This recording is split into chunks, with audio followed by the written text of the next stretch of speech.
పైన దాడి చేసింది ఎవరు? ఎందుకోసం దాడి చేసింది? సో, అంటే మీ పైన ఏమైనా ఆయనకేమైనా వ్యక్తిగతమైనటువంటి కక్షనా? ఎప్పుడు దాడి చేసారు? ఏం జరిగింది? 8 జూలై ఒక 1 వీక్ బ్యాక్ నేను జనరల్ సెక్రటరీ అండి మా society Timberly villa owners mutual aided cooperative maintenance society. MACS act ప్రకారం 1995 చట్టం ప్రకారం ఏర్పడ్డ సొసైటీ. డెమోక్రటిక్గా ఎలక్షన్స్ జరిగినాయి, మేము ఎన్నుకోబడ్డాం, మా బాడీ మెంబర్స్ కూడా ఉన్నారు. ఆ రోజు ఏం జరిగిందంటే మేము ఇక్కడ చెట్లు కొట్టేస్తున్నామండి. ఆ చెట్లు కొట్టడానికి కూడా కారణం ఏంటంటే ఒక ఇద్దరు సీనియర్ సిటిజన్స్, ఒక ఆమె మిస్సెస్ నస్రత్ అలీ అని చెప్పి, ఆమె 86 సంవత్సరాల ఓల్డ్ లేడీ. ఇంకొక ఆయన 60 సంవత్సరాల మీద పడ్డ ఒక సీనియర్ సిటిజన్. ఈ చెట్ల వల్ల మాకు ఆరోగ్య సమస్యలు ఉత్పన్నమవుతున్నాయి. దయచేసి బోర్డు దీని మీద ఆలోచన చేసి ఈ చెట్లు తీసేస్తే మా హెల్త్ ఇంప్రూవ్ అవుతుంది అని చెప్పి వాళ్ళు అన్నప్పుడు మేము ప్రామిస్ చేసాం. నిజంగానే ఈ చెట్లు తీసే చెట్లయితే, హానికరమైన చెట్లయితే ఫారెస్ట్ డిపార్ట్మెంట్ అథారిటీ దాన్ని సర్టిఫై చేసేది. దానికంటే ముందు మేము బోర్డులో ఒక రెజల్యూషన్ పాస్ చేసుకొని ఏదైతే నష్టదాయకంగా ఉన్న చెట్టు ఉందో, ఇదే కాకుండా ఇండ్లలో చెట్లు నష్టం కలుగుతుంటే ప్రాపర్టీకి, అవన్నీ సామరస్యపూర్వకంగా తీసేసుకోవాలని నిర్ణయం తీసుకున్నాం. బోర్డుల నిర్ణయం తర్వాత ఫారెస్ట్ డిపార్ట్మెంట్ ఎఫ్ఆర్ఓకు అప్లై చేస్తే వాళ్ళ టీం వచ్చి ఇన్స్పెక్షన్ చేసి ఇవి ఇక్కడ ఉండాల్సిన చెట్లు కాదు, నిజంగా ఆరోగ్య సమస్యలు ఉత్పన్నమవుతాయి అని చెప్పి అన్న తర్వాత గ్రూపులో పెట్టేసినాం. ఆర్డర్ అందరికి చూపెట్టిన అవసరం లేదు, ఏంటంటే ఇది కామన్ ఏరియా కాబట్టి. మేము మా డ్యూటీ జనరల్ సెక్రటరీగా ఎంగేజ్ చేసి లేబర్ను వాళ్ళు కొట్టేస్తుంటే అసలు మేము ఊహకు కూడా అందరి విధంగా అండి, నలుగురు మెంబర్లు, అంటే కామన్ మెంబర్స్ వాళ్ళు, తరుణ్ సింగ్, అతని వైఫ్ కమలా కుమారి సింగ్, అనిల్ ప్రకాష్ ఆయన వైఫ్ కమల, వాళ్ళు ఉద్రేకంగా మాట్లాడుకుంటా ఎవరినో అటాక్ చేయాలి. ఇక్కడ ఓనర్సే, ఒక ఆయన 56 విల్లా, ఒక ఆయన 69 విల్లా, 74 విల్లా కూడా వాళ్ళదే. వాళ్ళు రావడమే మా మీదకి ఇంగ్లీష్లో బూతులు తిట్టుకుంటా, లేడీస్ ఏమో వాళ్ళు ఉద్రేకంగా ఈడియట్ అని చెప్పి ఏం చేస్తున్నారని. మీరు ఏదన్నా ఉంటే నాతో మాట్లాడండి, లేబర్ని ఎంగేజ్ చేసిన లేబర్ని కాదు మీరు మాట్లాడేది, కూర్చొని మాట్లాడదాము, ఫారెస్ట్ డిపార్ట్మెంటు ఆర్డర్స్ ఉన్నాయి. ఇది ముందు చెప్పనవసరం కూడా లేదు, ఎందుకంటే ఆల్రెడీ గ్రూప్లో నేను జనరలైజ్డ్ మెసేజ్ పెట్టిన, హార్మోని దెబ్బ తినకుండా.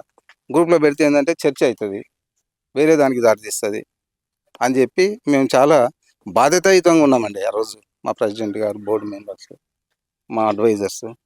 అలాంటి వాతావరణంలో చెట్లు కొట్టిస్తుంటే సడన్గా ప్రత్యక్షమయ్యి మాత్కెలవడే కొనైరే గాండ్ ఫోడ్ దేతుం, షటప్ ఫోడ్ దేతుం 2 మినిట్ మే అని చెప్పి, అసలు పౌన్సింగ్ అంటే దూక్కుంటూ వస్తుండు మనిషి. నాకంటే డబుల్ త్రిబుల్ ఉంటాడు కాబట్టి నేను అతన్ని ఫేస్ చేయలేకపోయినా. మేము ఎంగేజ్ చేసిన లేబర్ని ఏదన్నా చచ్చిపోతే గిచ్చిపోతే గాయాలైతే మేము బాధ్యులం.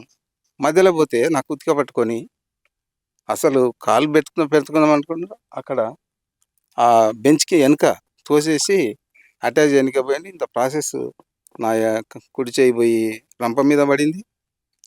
దీని మీద ఎట్లయిందంటే ఇప్పటి వరకు నా వేలు ఇంకా ఎక్స్రే తీస్తే ఆర్థోపెడిక్ సర్జన్ అయితే చాలా లోపల బాగా దెబ్బతినింది అని ఇట్లా వీడియో తీసిండండి. మేము ఎక్స్పెక్ట్ చేయలేదు. ఆ వీడియో తీస్తుంటే కూడా మా మెంబర్ను, సీనియర్ను, వాళ్ళే లేడీస్ వాళ్ళు పోయి మళ్ళీ ఆయనను అటాక్ చేసిండు కానీ లాక్కోవడానికి. వెంటనే మేము షాక్ నుంచి చేరుకునే వరకు అరే పోలీసులకు చెప్తామని చెప్పి 100కు డయల్ చేయడం జరిగింది. వాళ్ళు ఉన్నారు సీన్ ఆఫ్ అఫెన్స్లో అంటే లేరు, వెళ్ళిపోయినారు. వెళ్ళిపోతే కానీ మీరు లోకల్ పోలీస్ స్టేషన్ ఏదని చెప్పి అంటే శంషాబాద్ RGI శంషాబాద్ వెళ్ళాము. సిఐ గారిని కలిసాము, మా కంప్లైంట్ ఇచ్చాము, తీసుకున్నారు. SI గారిని ఎంటర్ చేశారు. ఆయన నిన్న వచ్చిండండి, SI శ్రీధర్ గారు వచ్చిండు. జరిగినవన్నీ వాళ్ళు వచ్చారు, మేము వచ్చాము. వచ్చి మేము జరిగిందంతా చెప్పినాం, సాక్షులను విచారించిండు. వాళ్ళ మీద నమ్మకం ఉంది. తక్షణమే హత్యాయత్నం లాంటి కేసు కాబట్టి, భౌతిక దాడి అనేది ఇలాంటి సొసైటీలో ఆమోదయోగ్యం కాబట్టి, ఖండించాల్సింది కాబట్టి మీలాంటి వాళ్ళ సాయం కోరుతున్నా. పోలీసులు తక్షణమే స్పందించి అతని మీద హత్యానేరం మోపి కఠిన చర్య తీసుకోవాలని చెప్పి నేను వ్యక్తిగతంగా మా కమిటీ తరఫున 8వ తారీఖు కేసు పెట్టిండు. ఇప్పటి వరకు కూడా ఇంతవరకు కూడా ఎఫ్ఐఆర్ కాలేదు. ఏంటి ఏమనుకుంటారు? బహుశా వాళ్ళ మీద ఏమన్నా ఒత్తిళ్ళు ఉన్నాయేమో. మేము వెళ్ళి కలుస్తామండి. ఏదేమైనా ఇంత భౌతికంగా 10 మంది చూస్తున్నాగా దాడి జరిగింది నా మీద. సభ్య సమాజంలో ఆమోదయోగ్యం కాదు, అంగీకరించాల్సిన ఇది విషయం కూడా కాదు. కాబట్టి మీరు సహకరించండి. మా మెంబర్స్ అంతా వెళ్ళి అధికారులను కలుస్తాము. కఠిన చర్య తీసుకునేంత వరకు మేము వెనుకకు మీ వేయలేదు. మీదనే వ్యక్తిగతమైనటువంటి కక్ష ఎందుకంటే మిగతా వాళ్ళపైన ఎవరిపైన కూడా దాడి జరగలేదు. మిమ్మల్ని ఎందుకు టార్గెట్ చేసింది? అంటే వాళ్ళది నైజమే అదండి. అంటే ఇంతకుముందు కూడా ఒక అమ్మాయి మీద చేసిండ్రు రాత్రిపూట పోయి. మా మెంబరే విల్లా నెంబర్ 15లో ఉంటుంది మాధవి అని చెప్పి. రాత్రిపూట పోయి ఆ అమ్మాయి రాలేదు వస్తామని చెప్పి ఆమె కూడా మీద కూడా దాడి చేశారు. అయితే భౌతికంగా దాడి చేయట్లేదు కానీ వాట్సాప్లో మానసికమైన దాడి హత్యగామించబడతాం మేమైతే అది చూస్తే కానీ మీరు చూస్తే కానీ. అలాంటిది కారణం ఏంటంటే వాళ్ళు రీసెంట్ ఎలక్షన్స్లో ఓడిపోయినారు. ఓడిపోయి వాళ్ళ అరాచకాలు ఇన్ని కాదు, అన్నీ మిస్అప్రాప్టేషన్స్ ఉన్నాయి. నియమ నిబంధనలకు వ్యతిరేకంగా పనిచేసిండ్రు. మేమంతా అది బయటికి తీస్తుంటే బిల్డరు ల్యాప్సెస్ ఇక్కడ చూడండి, మా మా ఆడపిల్లలకి మనము లేదని వస్తే గాన వీళ్ళ ఇంట్లో నీళ్ళు ఉన్నాయా లేవా తాగనీకి అని చెప్పి చూస్తున్నారు. అవమానం మాకైతే. 2006లో తీసుకున్న వెంచర్ ఇది. ఇప్పటి వరకు డ్రింకింగ్ వాటర్ తీసుకోలేదు. డ్రింకింగ్ వాటర్ 2-3 కోట్లు అవుతుంది. ఇక్కడ మాకు రక్షణ కరువైంది. ఎందుకంటే compound wall, secured compound wall లేదు మాకు. సెక్యూర్డ్ కంపౌండ్ వాల్ అంటే ఇట్లాంటి దానికి 8 ఫీట్ల కంపౌండ్ వాల్ ఉండాలి. అది లేదు. అప్రోచ్ లేదు. ఈ మురుగునీటి ఈ సమస్య మురుగునీటి వ్యవస్థ కూడా ప్రకటబందీగా లేదు. ఎస్టీపీ సెప్టిక్ ట్యాంక్ లాగా ఉంది. వీటన్నిటి మీద మేము బిల్డర్కు వ్యతిరేకంగా రేరా కోర్టుకు పోయి ఆర్డర్ తీసుకొని రావడము, ఆయన మాకు వ్యతిరేకంగా అప్లేట్కి వెళ్ళడం, మాకు ఆర్డర్స్ రావడము, ఇంత ప్రాసెస్ ఏమైందేమో కానీ మరి వీళ్ళు మా చేత ఓడిపోవడము, వీళ్ళు వ్యతిరేకంగా బిల్డర్తో కుమ్మక్కైనట్టు మాకు అనిపిస్తుంది. అనుమానము, అది మేము నిరూపించలేము కానీ అనుమానము. ఎక్కడ ఉంది సార్ వాళ్ళంతా ఈ బీహార్ సంబంధించిన రాష్ట్రం అండి వాళ్ళది. కక్ష కట్టి బాగానే ఉంటారు, ఇమ్మీడియట్గా అన్ప్రెడిక్టబుల్గా అటాక్ చేస్తుంటారు. ఇప్పుడు నేను జనరల్ సెక్రటరీ అయిన తర్వాత ఎట్లనన్నా చేసి నన్ను మానసికంగా టార్గెట్ చేయాలి. మరి ఎవరిదైనా ప్రోద్బలం ఉందా? ఇప్పుడు బిల్డర్తో మాకు ఇన్ని అమ్యూనిటీస్ వచ్చేది ఉంది. వాటన్నిటికీ వాళ్ళు చేతులు కలపాలి కదా. మేము 25 ఎకరాల ఒక సమస్య ఉంది. మా సేల్ డీడ్స్లో 25 ఎకరాలు ఉందండి, 40 సేల్ డీడ్స్లో. ఆయన మళ్ళీ అది ప్లాన్ మార్చేసి 19 ఎకరాలకు మార్చిండు. అది కోర్టులో ఉంది. మేము అనుకుంటున్నాం మాకే అనుకూలంగా వస్తుందని. 25 ఎకరాలది కూడా అదొకటి ఉంది, అమ్యూనిటీస్తో ఒకటి ఉంది. వీటన్నిటిని మేము మాట్లాడితే కూడా డైవర్ట్ చేస్తుంటారు. అంటే వాళ్ళను ఎవరో పురిగొల్పుతున్నారు మా మీదకి. ఇక్కడ అభద్రతా భావం ఉంది. మేము ఇక్కడ శాంతియుతంగా బతకలేని పరిస్థితి ఉందండి. ఇది సిచ్యువేషన్. గ్రూప్ లో ఈ చెట్లని తొలగిస్తున్నాం అని చెప్పి మెసేజ్ పెట్టారని చెప్పి వాళ్ళు ఏమైనా రెస్పాండ్ అయ్యారా దాని మీద? కమ్యూనిటీ గ్రూప్లు ఏంటంటే మేము ఆర్డర్ పెడితే ఏంటంటే అది చర్చకు దారితీసి 2 గ్రూపులు అవుతాయి మానసికంగా అని చెప్పి హార్మనీ కాపాడాల్సిన బాధ్యత మాది, సొసైటీది. కాబట్టి ఎవరన్నా ఉంటే గాన మాకు ఆర్డర్ వచ్చింది. ఇది కామన్ ఏరియా కాబట్టి ఎవరు చెప్పనవసరం కూడా లేదు. వాళ్ళ ఇండ్లు లేదన్నా మేము కొట్టినాం అనుకో, ఇంటి ఓనర్ది కాన్సెంట్ తీసుకుంటాం, లెటర్ తీసుకుంటాము. లెటర్ తీసుకొని 500 రూపాయలు పే చేస్తాము. అది కొట్టదగిందా లేదా ఎక్స్ప్లెయిన్ చేస్తాము. ఇక డ్యామేజ్ అవుతుంది సార్, ఇక పైప్ లైన్లు మీద, వాటర్ పైప్ లైన్ల మీద వేర్లు పోతున్నాయి, బిల్డింగ్లకు వేర్లు పోయి పునాదులు కలుగుతున్నాయి, కేబుల్ లైన్స్, పేవ్మెంట్ అంతా దెబ్బతిందంటే వాళ్ళు మమ్మల్ని కొట్టుకోమంటారు. ప్రకటబందీగా మేము నియమ నిబంధనల ప్రకారం చెట్టు కొట్టేసామండి. అది సొసైటీ. ఎలాంటి మెసేజ్ కూడా చేయలేదు అంటే వద్దు చెట్లు ఎందుకు కొట్టేస్తున్నారు అని చెప్పి గ్రూప్ లో మెసేజ్? అంటే అవి కొట్టగలిగిన చెట్లు కాబట్టి కొట్టేసినాము. అవి నిరుపయోగమైనవి, ఆరోగ్యానికి హానికరమైన చెట్లు కాబట్టి వాళ్ళు మొండి పట్టుదలతోనే, అంటే మాకు వ్యతిరేకులు కాబట్టి వ్యతిరేకిస్తున్నారు. కాబట్టి ఏంటంటే ఇక్కడ ఒక మనిషి ప్రాణం విలువ. ఒక ఆయన 60 ఏళ్ళు ఉన్నారు, ఇక అదే విల్ల. నేను బయటికి రాగానే నాకు హాని ఉంది, ఇది ఎలర్జీ ఫీల్ అవుతున్నా అని చెప్పి. మీరు 93లో 86 ఏళ్ళ ఉమెన్ ఉంది, ఆమె మాకు అర్జీ పెట్టింది ఇవి తీసేయండి అని చెప్పి.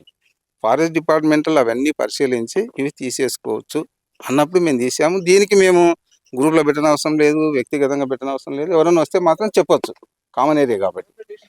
ఏదైతే నిన్న ఎస్ఐ గారు వచ్చారన్నారు, మరి ఏం చెప్పారు మీకు? అసలు ఎందుకు ఎఫ్ఐఆర్ అవ్వాలి? చేస్తాం అనుకుంటూ పోయిందండి. మేము తగు చర్య నిమిత్తము చేస్తామని పోయిండ్రు. ఇంకా మేము మీ మీద ఏమవుతుందో దాడి కూడా చేసినట్టు ఉన్నాడా నిన్న ఎస్ఐ గారు వచ్చినప్పుడు? ఉన్నాడు ఏమన్నా? ఉన్నాడు ఆయన. వాళ్ళు ఇంకా మాకు ఈయన ఇట్లుంటాడు అట్లుంటాడు అని చెప్పి మా మీద ఇంకా ఇంకొకరిని అసలు సీన్ ఆఫ్ అఫెన్స్లో నీళ్ళలోనూ ఫోన్లు చేసి పిలిపిస్తున్నారు. ఆ పరిస్థితి ఎట్లుందంటే అది కూడా ఆర్గ్యుమెంట్కు దారి తీసి వర్బల్గా వాళ్ళు మేము అరుచుకోవడం లాంటి పరిస్థితి క్రియేట్ చేసిండు. ఆయన వచ్చినప్పుడు కూడా డైవర్ట్ చేద్దామని చెప్పి ఆయన గ్రహించి సాక్షిని పరిశీలించిండు. నువ్వు కరెక్ట్గా చెప్పు బాబు అని చెప్పి మా ఆఫీస్ మేనేజరే ఉన్నాడు. మేము ఆయన అసలు ఏది ఇట్లా మాట్లాడని చెప్పను కూడా లేదు. ఏం జరిగిందో చెప్పు బాబు అని చెప్పి ఆయన స్టేట్మెంట్ రికార్డ్ చేసుకున్నారు. మేము యాజ్ పర్లా వీ విల్ యాక్ట్ అని చెప్పి పోయారండి. కేసులు పెట్టుకున్న భయం లేదని చెప్పి మాట్లాడినట్టు. ఆయన ఎస్ఐ గారు చాలా బాధ్యతాయుతంగా కమ్యూనిటీ కాబట్టి మీరు పొద్దున్నే లేచి చూసుకోవాలి కదా, ఒకరి మొక్కలు ఒకరు ఇద్దరు 2 గ్రూపులు కలిసి మాట్లాడితే బాగుంటుంది అంటే ఫస్ట్ ఆయన అడిగింది, నీ మీద ఇప్పటివరకు 2-3 కేసులు ఉన్నాయి, కూర్చొని మాట్లాడుకో భాయ్ సాబ్ అంటే, 3 కేసు కొనేదో 50 కొనేదో అని చెప్పానంటే నిర్లక్ష్యంగా సమాధానం చెప్తే, అలాంటి వ్యక్తిత్వం ఉన్నోళ్ళు ఇలాంటి కలిసికట్టుగా ఒకరినొకరు ప్రేమపూర్వకమైన శాంతియుతంగా బతకాల్సిన ఈ కమ్యూనిటీలో అలాంటి వాళ్ళతోని ఇంత అభద్రతా భావంతో బతకాల్సిన పరిస్థితి ఉంది మాకు. దీని గురించి రక్షణ ఇచ్చే పోలీస్ శాఖ ఆలోచించాల్సిందని విజ్ఞప్తి. బిల్డర్‌తో కూడా ఇంకా మీకు అనేక సమస్యలు పెండింగ్‌లో ఉన్నాయి. బిల్డర్ ఏది చేపిస్తుండు అని చెప్పేసి ఏమైనా అనుమానాలు ఉన్నాయండి చాలా మందికి. ఇప్పుడు మేము ప్రూవ్ చేయలేం కానీ వి స్ట్రాంగ్లీ సస్పెక్ట్ దట్ అది తప్పదు. అసలు ఇక్కడ ఇంకా సమస్యలు ఏమున్నాయండి? ఇంకా రోడ్స్ ఈ సమస్యలు ఏంటంటే మీరు వస్తున్నప్పుడు ఎంత కష్టంగా వచ్చిండొచ్చు. అప్రోచ్ రోడ్ మాకు అప్రోచ్ రోడ్ వేసిన ఆ రోడ్ ఏదైతే ఉందో ల్యాండ్ లార్డ్ ఆయన పెద్ద మనసు ఉన్నాడు కాబట్టి పివి నరసింహారావు కొడుకు ప్రభాకర్ రావు గారి అంట ల్యాండ్ అర్బన్ రైజ్ అని చెప్పి డెవలప్మెంట్కి ఇచ్చారు. వాళ్ళు చాలా మాకు కన్సర్న్ చూపించి మీరు 15 ఏళ్ళ నుంచి ఉన్నారు, మా వెంచర్ల నుంచి ఇప్పుడున్న వెంచర్ల నుంచి మేము రోడ్ ఇస్తాము, మా బోర్డులో డెసిషన్ తీసుకొని అప్లికేషన్ పెడితే వాళ్ళు కనికరించింది. కానీ బిల్డరు అనాథరైజ్డ్గా రోడ్ వేసింది అని చెప్పి అదొక క్రిమినల్ యాక్ట్. మన భూములు ఎవరన్నా బండ్ల రస్తపోతేనే మనకు భరించలేము. ఈ రోడ్ అనాథరైజ్డ్ అంటే మాకు అప్పుడు తెలిసింది 15 సంవత్సరాల నుంచి మనం అనాథరైజ్డ్ రోడ్లో వచ్చి పోతున్నాం వస్తున్నాం అని చెప్పి. అలాంటి రోడ్డు ఇంకా ఒక ప్రైవేటు ఆయన కనికరించి మాకు అప్రోచ్ రోడ్ మా దాంట్లో పోదురులే అని చెప్పి. రోడ్డు ఒక సమస్య. డ్రింకింగ్ వాటర్ ఆ టెంపుల్ వెనక దగ్గర 1.5 కిలోమీటర్, అంటే 1 కిలోమీటర్ ₹1 కోటి ఇద్దండి. డ్రింకింగ్ వాటర్ అసలు మానవ ఏంది సంస్కృతి మనుగడనే నీళ్ళు కదా. ఏ వెంచర్ అయినా కూడా ఫస్ట్ నీళ్ళు తెస్తారు. ఏది డ్రైనేజ్ వ్యవస్థ plus compound wall secured compound wall లేదు. ఇప్పటికే ఒకసారి మీరు వచ్చినప్పుడు అడగలేదా? వాటర్, డ్రింకింగ్ వాటర్ లేవు, ఫెసిలిటీస్ ఏం లేవు కానీ మేము అడగడం కాదు, మీటింగ్లో అడిగి రెరా కోర్టే కదా, రెరా కోర్టుకి వెళ్తే కోర్టే కనికరించి బిల్డర్ ఏదైతే బ్రోచర్లో ప్రామిస్ చేసిండో 25 ఎకరాల గురించి ప్రతి ఐటమ్ ఇంకా చిన్నవి ఉంటాయి. ఏది అక్కడ ఆ కోర్టు కట్టిస్తా, ఈ కోర్టు పెడతా, ఈ టెన్నిస్ కోర్టు పెడతా, అవన్నీ బ్రోచర్లో చెప్పిన ప్రతి అమ్యూనిటీ, డ్రింకింగ్ వాటర్ ఇవన్నీ తప్పకుండా బిల్డర్ నెరవేర్చాలని చెప్పి రీసెంట్గా ఆర్డర్ వచ్చింది మార్చిలో. అది ఏదన్నా ఉంటే కానీ మేము లెటర్ పెట్టాము, ఇట్లా మాకుంది కదా డ్రింకింగ్ వాటర్ ఇవన్నీ అంటే కోర్టులో ఇష్యూ ఉంది కాబట్టి మేము కోర్టు ఇష్యూ చెల్లించవరకు కోర్టుకు డ్రింకింగ్ వాటర్కి ఏమైనా సంబంధం ఉంటుందండి? ఇక్కడ నువ్వు ఫెసిలిటీ క్రియేట్ చేయడానికి కోర్టు అడ్డుపడుతుందా? పడదు కదా. కాంపౌండ్ వాళ్ళు కట్టడానికి కోర్టు అడ్డుపడుతుందా? ల్యాండ్ పీస్ ఆఫ్ ల్యాండ్ మీద ఉంది కోర్టుల కేసు.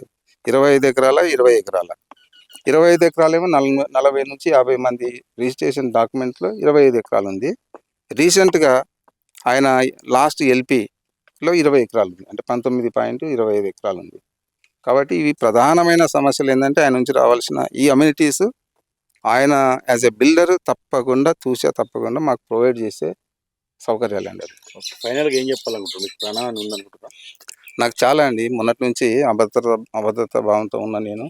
ఎందుకంటే అన్ఎక్స్పెక్టెడ్గా 2 లేడీస్ 2 జెంట్స్ వచ్చి అట్లా అటాక్ చేసి నా కుతిక పట్టుకొని షర్టు చినిగిపోయింది, కింద పడేసి, ఒకవేళ మా మిత్రులు లేకపోతే కన్నా మా మేనేజర్లు పట్టుకొని వీడియో తీసుకుంటే భయపడి పోయిండు. ఒకవేళ ఆయన ఏదన్నా హత్యారు ఏదన్నా తెచ్చిండో మాకు తెలియదు. కత్తి ఏదన్నా తెచ్చిండా, నాటు తుపాకి తెచ్చిండా తెలియని పరిస్థితి. ఇలాంటి దాంట్లో బతుకున్నామండి ఇక్కడ. పేరు అనితారెడ్డి. ఈ సొసైటీకి ప్రెసిడెంట్గా ఉన్నాను. మేము ఈ సొసైటీకి ప్రెసిడెంట్ అంటే మా ప్యానెల్ అంతా వచ్చి 3.5 months అయింది.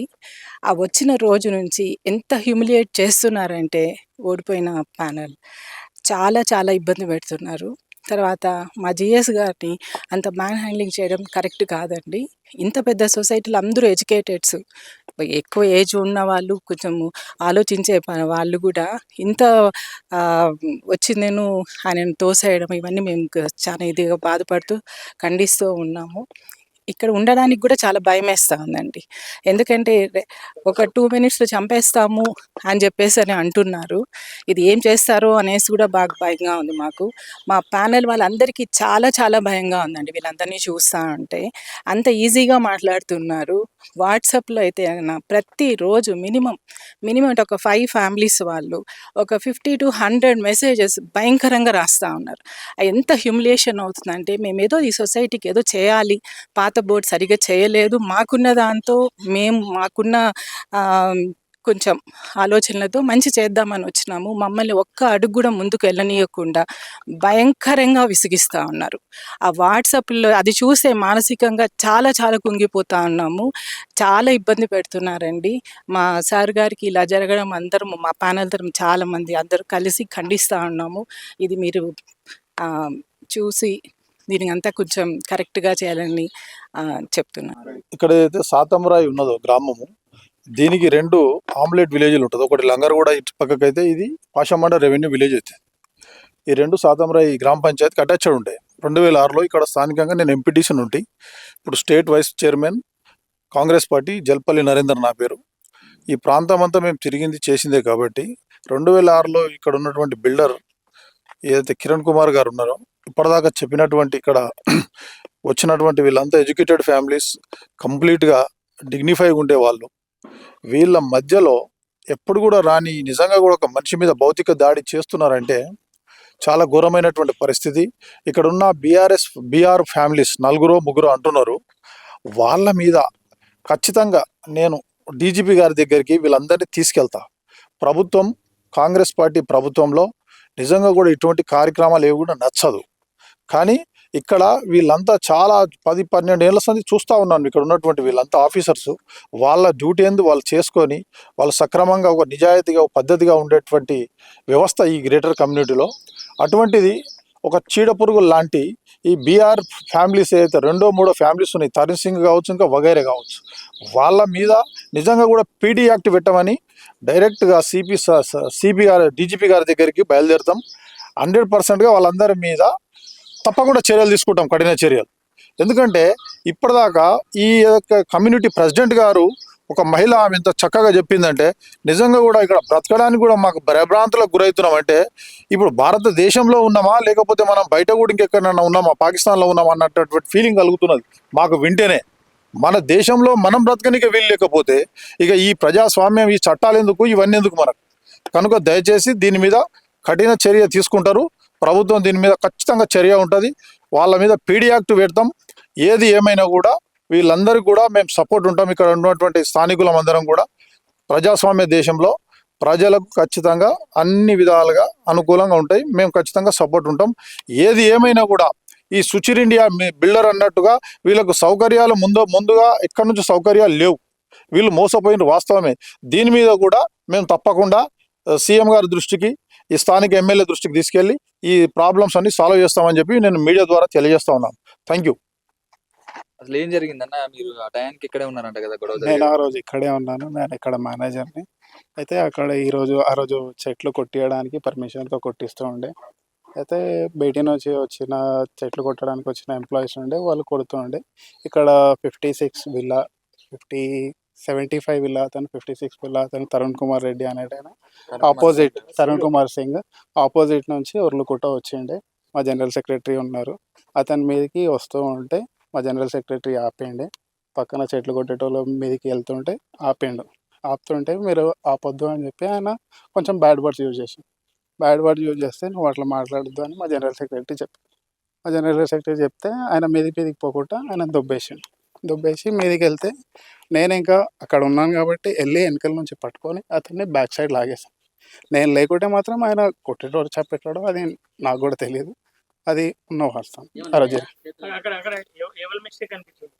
అక్కడ మిస్టేక్ అతందే, తరుణ్ కుమార్ సింగ్ అతందే మిస్టేక్. ఎందుకంటే మేము పర్మిషన్తోనే చెట్లు కొట్టిస్తున్నాం. వితౌట్ పర్మిషన్ అయితే కాదు, విత్ పర్మిషన్తోనే కొట్టిస్తున్నాం. వచ్చినప్పుడు పర్మిషన్ లెటర్ కూడా చూపించాం. ఇది మాకు ఫారెస్ట్ ఆఫీసర్ నుంచి పర్మిషన్ ఉంది, మేము కొట్టిస్తున్నాం అని చెప్పి కూడా చూపించాం. అది ఆయన వినలేదు. అది అంటే ఇంటెన్షన్ చేసినట్టు ఇంటెన్షన్గా చేసినట్టు అనేది కొంచెం ఉంది. ఆయుధాలు ఉన్నాయండి? ఆయుధాలు అనేటివి జోబుల నుంచి ఏం తీసేయడం మనకు తెలియదు. నార్మల్గా అయితే చేతులు అయితే ఏం లేవు.